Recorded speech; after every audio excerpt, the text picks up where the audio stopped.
Hello, everybody. Welcome to Take Two with Paige and Patty. Well, hello, everybody. Welcome to Take Two with Paige and Patty. And as you see, Paige is not here tonight. We were on vacation, and unfortunately, she came home with a very bad cold, and her son also has a very bad cold. But we wanted to go ahead and get out a reaction for season 18 episode 2, so I'm gonna do it on my own tonight. She is going to post some shorts throughout the week, and we are going to be live for episode 3 Sunday night. So episode 2 starts with a continuation of Cody and Christine's lunch that they're having, and they're talking about Cody being angry, and Christine asks him if he hates her, and Cody kind of makes a remark, it would make you happy or something if I did hate you. I think he was correct in that. I think that Christine is getting a little bit of satisfaction out of watching Cody kind of melt down. But that's okay. That's all right. She's entitled. So, it's kind of interesting that they do have kids. His concern is that she's pitting the kids against him. Well, since COVID started, he has really alienated his kids. So I'm not going to blame her for that. I really put that on Cody. Okay, there were 2 big things that came out of this lunch with Cody. First, he suggested that they do like a grief counseling or a post-breakup counseling because he needed to work through his issues. And Christine is like, okay, all right. And he's like, well, I'll check and see if Pat's practicing and we can go to a counselor. And then, Christine's off in the, like the couch scene. And she's like, I'm not going to counseling. I'm not doing any of that. And she made it very clear. She spent their entire marriage doing anything that he wanted. She said she would have done anything for him, but she's done. She's done. She's not doing anything for him ever again. I also thought it was really interesting that she said for the past 10 years. So that's about when Robyn came on the picture, and she kind of said, when you're staying at one person's house all the time, you can't expect your relationships to grow or be successful. And for the past 10 years, he's been doing this. So I truly believe, in my opinion, that when Cody married Robyn, he was done. He was done with his other relationships. He wanted to stay married to marry Janelle and Christine, because he wanted the show and he wanted to be a polygamist, but his relationship with Robyn was all that mattered to him anymore. And that's all that he put energy and time into. And I think it's funny that he's just so angry that she left him, and she, and he's the victim. And once again, Cody is the victim. Christine has ruined his big picture of what he thought he would have in his life. He didn't really care about her feelings or what she wanted or what her big picture was. It was Cody's big picture, and she's ruined it. She destroyed it. Oh, too bad, Cody. Go home and cry with Robyn. On a side note, I think it's interesting that Christine's paying the bill. I guess that's the way it's been pretty much the whole time, is the wife's paying the bills. Let's see what else happens in this episode. Okay, Robyn. Robyn is ridiculous. She is either so self-absorbed that she's oblivious to everything going on around her. She just doesn't see how, either one of them did anything that was a deal breaker. A deal breaker? Okay, first of all, what a choice of words. Maybe the fact that Cody's been living with you and your children for the past 2 years, not spending any time with any of his other family, refused to go to his daughter's back surgery because he didn't want to leave you and Aurora and Brianna and the little babies. Maybe that's a deal breaker right there, Robyn. Are you just so self-absorbed that you don't see that? Or are you just the stupidest person on the face of the earth? I don't really understand how she would not think that that was wrong. I mean, where is she? In La La Land? I mean, come on.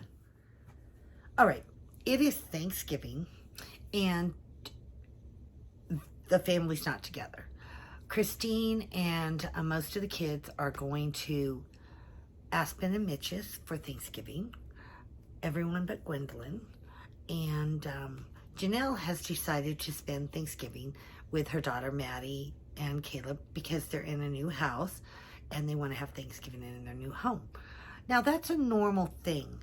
As children become adults, sometimes you can't have every holiday with them. So that's very normal.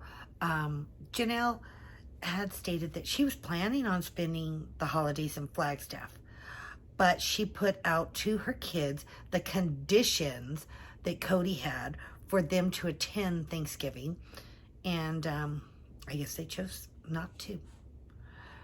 So then it goes to Robyn, who is episode 2, crying. So that's episode 1, Robyn cried. Episode 2, Robyn cried. Robyn is the victim in this whole thing. Her and her poor kids being rejected by the family. Well, Robyn, why didn't you all go to Mitch and Aspen's? Why didn't you all go to Maddie and Caleb's? I'm sure you could have spent Thanksgiving with them, but the family didn't come to you and your kids. I don't understand that. I have 2 grown children. We have traveled for the holidays to visit one of our son and his wife. We have stayed here for the holidays and spent them with my daughter and her husband. They have traveled. My daughter and her husband have traveled to my son's for the holidays. My son and his wife have traveled here for the holidays. You kind of spread it out. But there are other families involved too. Like Christine had mentioned that Mitch's family was also going to be there at Mitch and Aspen's. So when your children get married, they have other families involved. So Robyn and Cody chose to spend Thanksgiving by themselves with Mary. They chose that because they could have gone to Maddie's. They probably could have gone to Aspen and Mitch's, but they chose to sit and play the victim.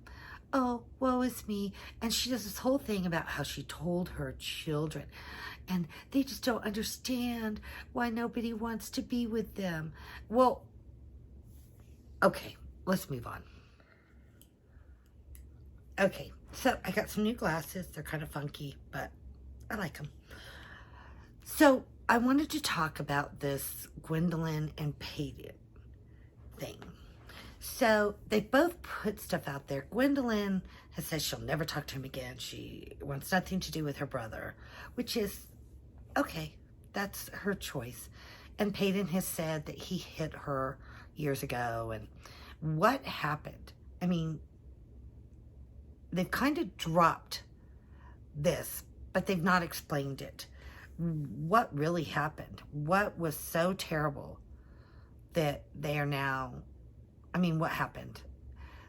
You can't just give little pieces and not fill in the story. It leads people to make assumptions. So I wish that one of them would come out and tell the story. Honestly, it would fill in a lot of blanks. Okay, so what happened? Apparently either McKelty or Logan sent out a group text and about drawing names for Christmas exchange, because I guess their tradition was that each kid would draw a name and they would buy a gift for that name, whoever they drew the name for. So I'm not sure if McKelty or Logan sent it out. On the show they say Logan sent it out, but McKelty has since then said that she kind of started it too. So evidently someone in the group text said, let's include the parents in this conversation, and Robyn got involved. And Robyn wanted to do a video call, and a lot of them a lot of the kids, the adult kids, said, video call is really hard for us to find a time when we're all available to be able to do that. You have grown children that have their own children. It is a lot of people to get on a video call at a specific time. So Robyn kind of was like, well, we need to do a video call for my kids. My kids need to see their siblings. They don't even remember who their siblings are. Well, whose fault is that? I mean, you can't blame the other kids for that. Why haven't you been video calling the other kids this whole time? Has there been any effort for anybody to video call the kids at all? And I don't think that's the kid's responsibility. That's the parents' responsibility. If Robyn wanted her kids to stay in contact with the other siblings, she should have been doing video calls for her kids with all the other siblings. Not all at one time, but independently. And so, of course, this is, again, about Robyn and her kids. They're being rejected again. Apparently, some things were said, and Janelle's like, I don't know if we can even come back from some of the things that were said. And it all went back to when Robyn entered the family and how the kids started making comments about how they felt. And so apparently this was a very interesting group text. Would love to see pieces of that. Wouldn't we all? Maybe someone else spill it. Wouldn't that be fun? Big announcement by Christine. She says something to the effect of, I don't think Robyn has ever lived plural marriage, because as soon as she came in the family, even before they got married, and then she's like, I don't want to go down that road. I think that some of the tea is coming out here. She's spilling some of the beans that when Robyn entered the picture, that was it. It wasn't a plural family anymore. Robyn never lived with the family. When she moved to Lehigh, she had her own house. Why is it so important for her to have her own house? Why was she not moved into the house at Lehigh? Okay. Number 2, when they moved to Las Vegas, Robyn needed to have a rental first. Why was it so important for Robyn to have the rental first? COVID came. Cody stayed with Robyn permanently. Why was it so important for Cody to stay with Robyn?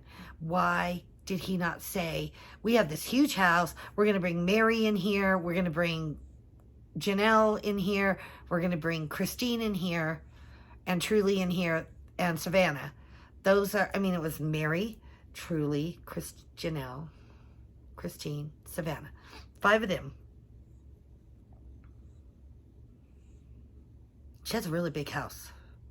Why didn't they just move them all in and live their plural marriage? Because Robyn didn't live plural marriage. Exactly what Christine said. I think that when Robyn entered the picture, the other wives were, and they gave this perception that Cody was going from house 1 to house 2 to house 3 to house 4. I don't think any of that's true. In my opinion, I think Cody lived at Robyn's house. And I think that he, from time to time, went to the other wife's house.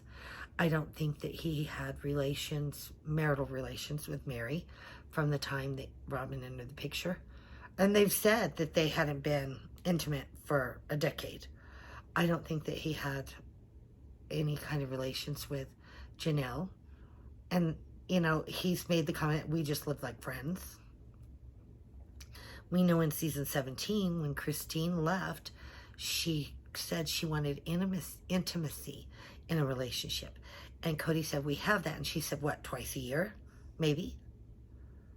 So I don't think he was with anybody but Robyn the whole time.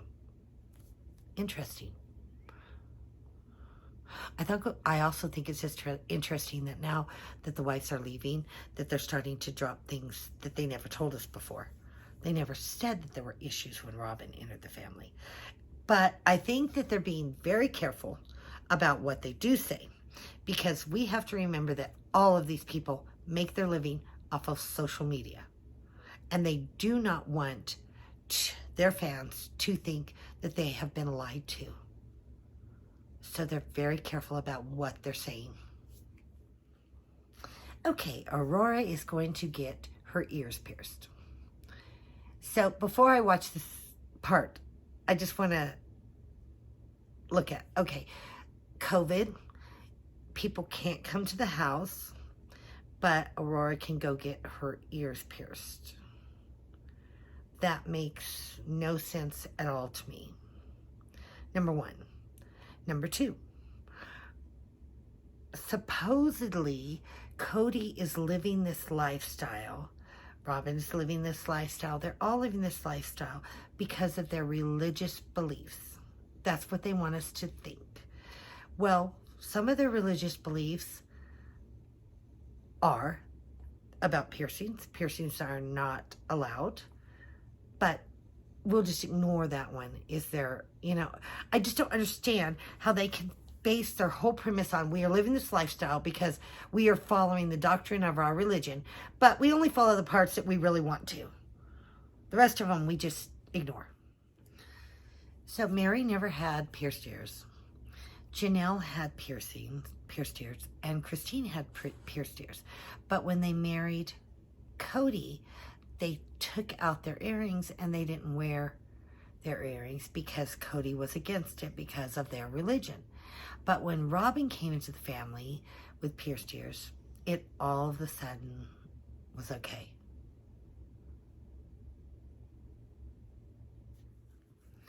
Okay, I'm sorry. This whole segment on the ear piercing is kind of cringy.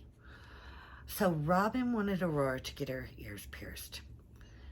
And so Cody and Aurora had a whole discussion about it.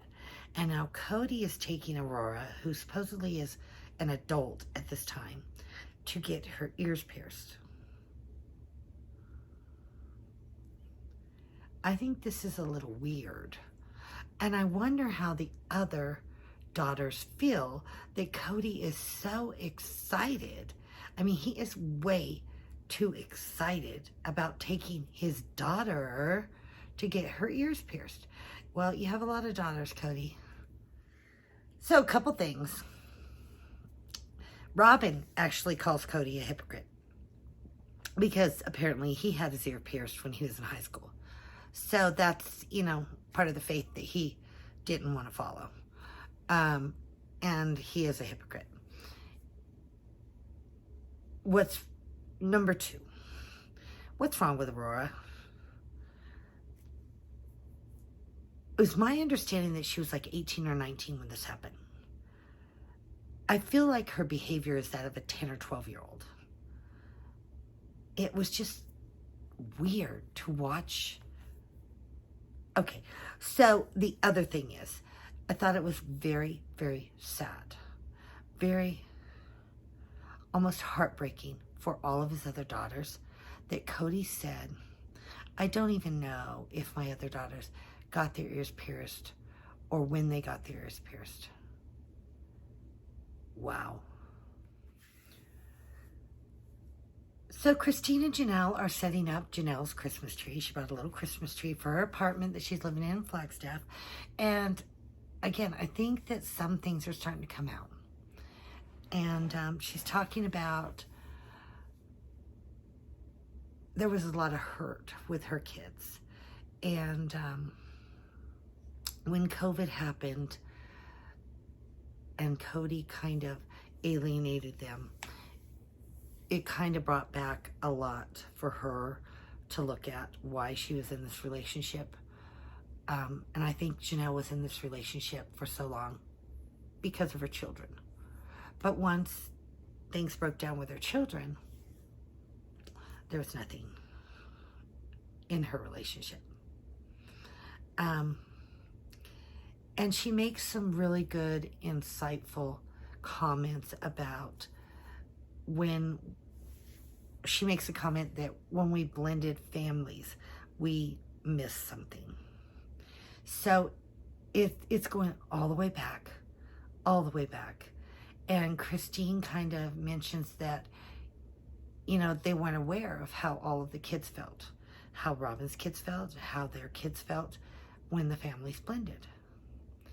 So they thought they did a good job of blending the families, but evidently they didn't. A lot of the kids felt that time was not being spent equitably, and it has festered for all these years, and now it is coming out. So interesting.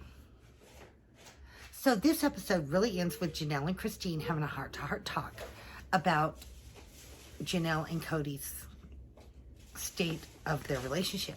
And Janelle has pretty much said, I don't know if it's worth it anymore, if it's worth trying to work it out. And then she made the comment that, when there was COVID, that was the excuse Robyn and Cody had to keep the family apart. They couldn't come because of COVID. And now that, COVID is kind of subsided a bit, the new excuse is the conflict between Janelle's sons and Cody. And it's like she said, it's just another excuse for us not to be together. Interesting. So that's kind of where this ends. Episode 3 should be really good. So we're looking forward to that, and we will be live. So thank you for watching. If you haven't already subscribed, please do. And hit the like button. It really helps our channel. Thank you. Thank you for watching. Have a great day, and please hit the like button and the subscribe button. Thanks.